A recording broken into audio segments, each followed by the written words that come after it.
la rançon du succès. Et on n'a plus assez de rames pour offrir une offre de transport aux Alsaciennes et aux Alsaciens. Donc on est obligé d'augmenter le nombre de voitures sur le TER 200 et pour les autres lignes, mais aussi pour la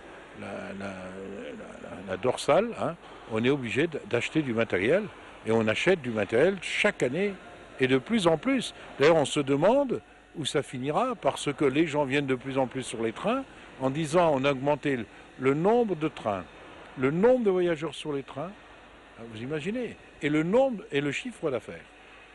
Alors, bon, c'est notre compétence, nous l'assumons, les gens sont de plus en plus satisfaits de ce qu'on leur offre en matière de transport, pas seulement le confort, la sécurité, mais aussi le prix du billet.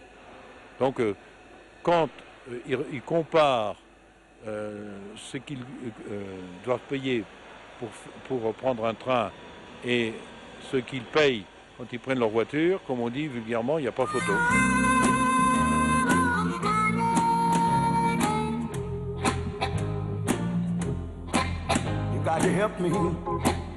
Retour en gare SNCF de Strasbourg où nous sommes depuis tout à l'heure, cette fois-ci en compagnie de Dominique Devin, directeur délégué TER pour l'Alsace. Bonsoir.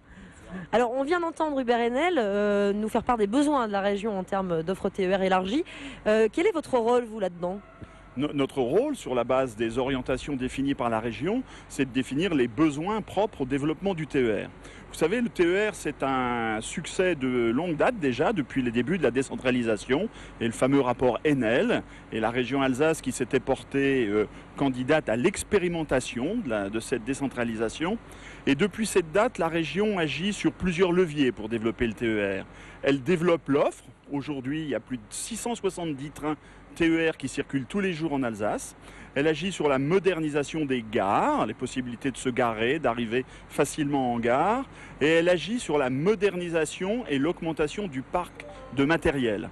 C'est à ce titre que cette commande est importante. Elle porte sur 22 rames pour un petit peu plus de 200 millions d'euros. Je vous laisse imaginer l'importance que cette commande peut avoir.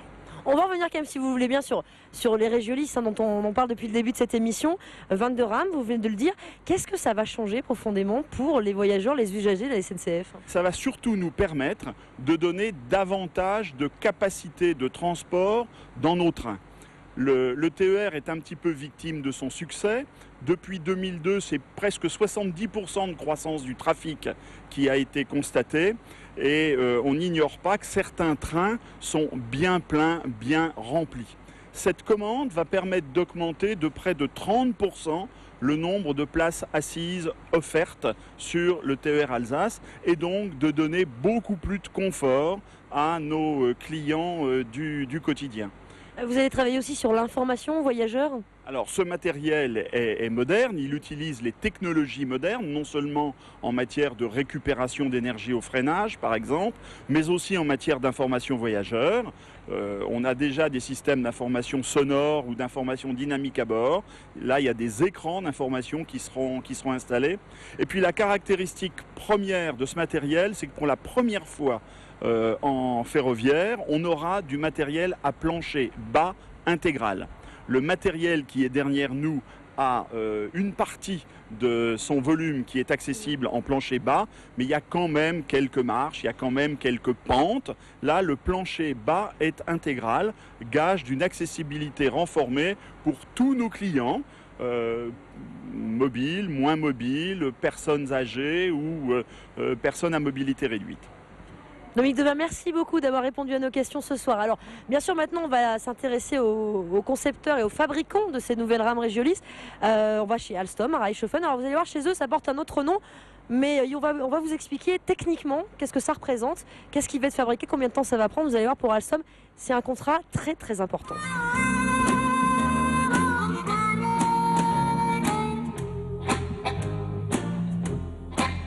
You got to help me. I can't do it all by myself. You got to help me, baby. I can't do it all by myself. Alors c'est donc ici à Reichshofen qu'une partie, enfin que même la totalité de ces nouvelles rames vont être fabriquées et conçues.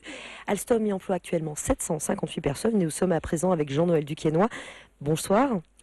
Alors vous êtes le directeur de projet de ce projet qui s'appelle ici en l'occurrence Coradia Polyvalent. À quoi vont ressembler ces nouveaux trains ? Bien, j'ai dans cette maquette un exemplaire d'un type de train, puisque ce train sera décliné en plusieurs versions, plusieurs capacités de passagers. Voici un type de train avec 4 voitures. Nous avons également celui avec 6 voitures, celui avec 3 voitures. Donc différents types de capacités et différents types de quantité de passagers, puisque avec une quantité maximum de 1000 trains, nous pouvons offrir véritablement un trafic qui répond à l'ensemble des besoins régionaux.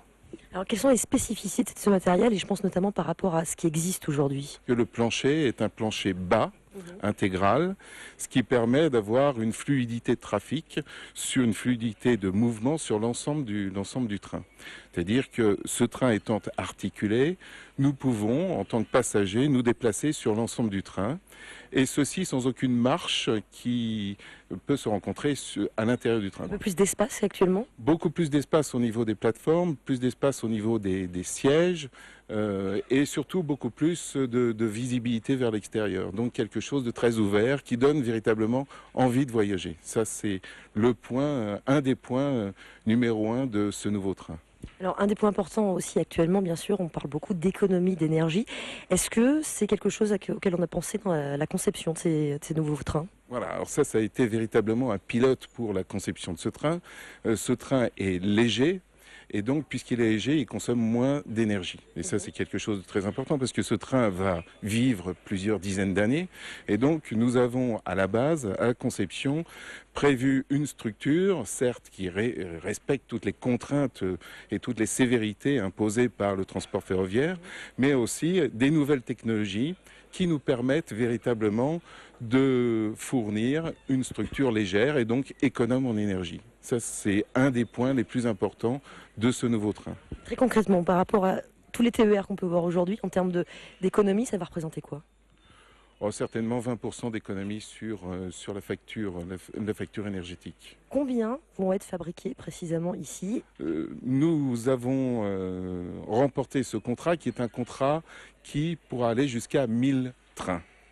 De ce contrat cadre de 1000 trains, nous avons déjà une tranche ferme de 100 trains. Et cette fabrication donc, va démarrer quand ?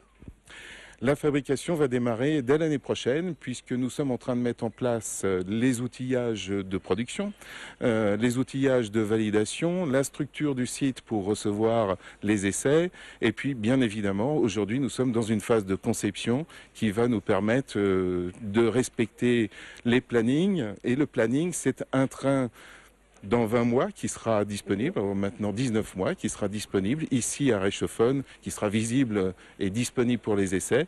Et puis maintenant dans environ 41 mois, donc moins de 4 ans, nous devrons exécuter la livraison de ce train aux régions et à la SNCF. Voilà.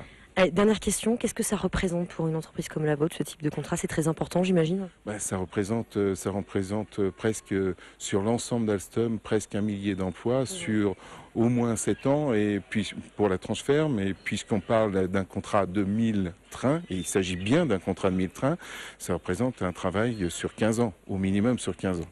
Voilà, donc ça c'est fondamental pour Alstom et pour ses employés.